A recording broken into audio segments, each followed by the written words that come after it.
When the COVID-19 pandemic first became widespread across the United States in March, distributors were immediately tasked with keeping the country's supply chain moving. It's been a massive responsibility ever since, and made all the more difficult by these distributors having to adjust their own operations just to try to stay safe while trying to turn a profit.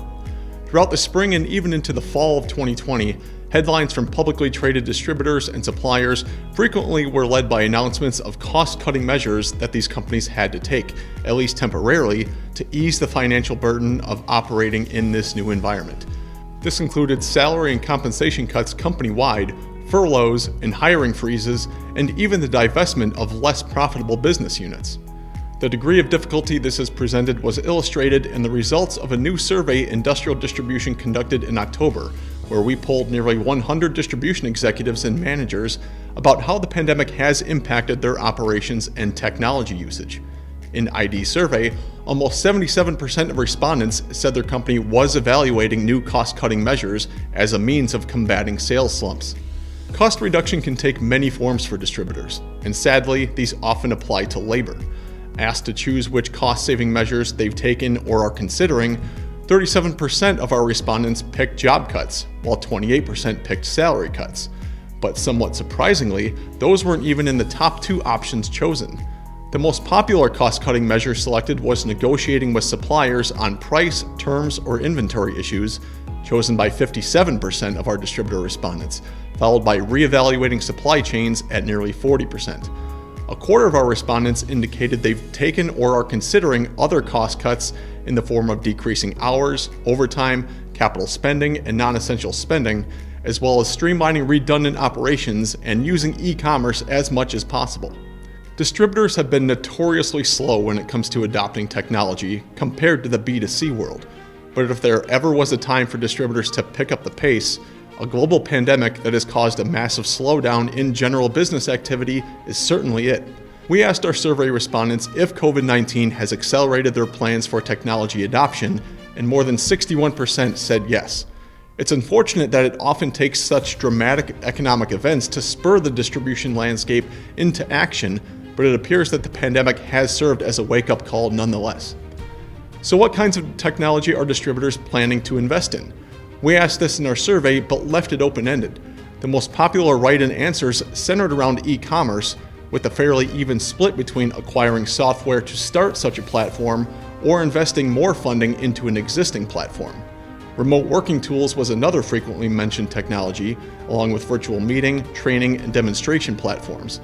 And as expected, ERP and CRM were also popular answers, with respondents saying they want to leverage those software tools to improve their customer database, leads information, and marketing automation, along with utilizing the cloud. Throughout the pandemic, especially during the early spring when demand for certain product lines like PPE spiked while demand for aerospace supplies plummeted, we at ID heard from numerous distributors that said forecasting technology became vital for them to stay on top of these volatile swings in end markets. So we asked our audience if the same was true for them, or if they plan to invest in this area. And while 68% of our respondents said no, that still means that nearly 1/3 of our distribution executives and managers said forecasting technology is indeed crucial. And while many distributors, at least in the industrial products sector, have taken a major financial hit throughout 2020, there are reasons for market optimism. The Institute for Supply Management's monthly Purchasing Managers Index, widely regarded as a reliable barometer for the U.S. manufacturing economy, has steadily improved since bottoming out in April and May. In October, the PMI recorded its best mark since September of 2018 and its second biggest one-month jump in more than 11 years. Likewise, FCH Sourcing Network's monthly Fastener Distributor Index showed considerably faster expansion in October, and the U.S. Commerce Department's latest construction spending figures also showed solid gains throughout the early fall. But even if business conditions continue to improve, the pandemic has shown as the biggest case study in decades as to distributors' preparedness level for major disruption.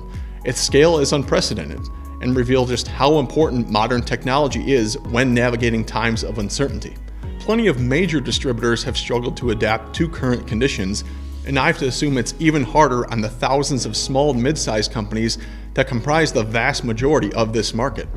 It also stands to reason that the distributors that already had modern technology in place pre-2020 have been able to not just get by during the pandemic, but take market share in the process from those competitors that have been slower to adapt.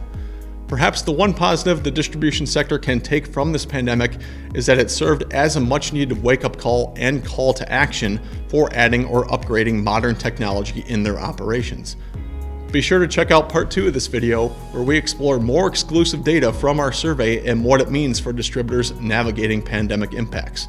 I'm Mike Hockett for Industrial Distribution, and thanks for watching. Built from the ground up, just for distribution, you can rely on Epicor Profit 21 to streamline, modernize, and grow your business with confidence.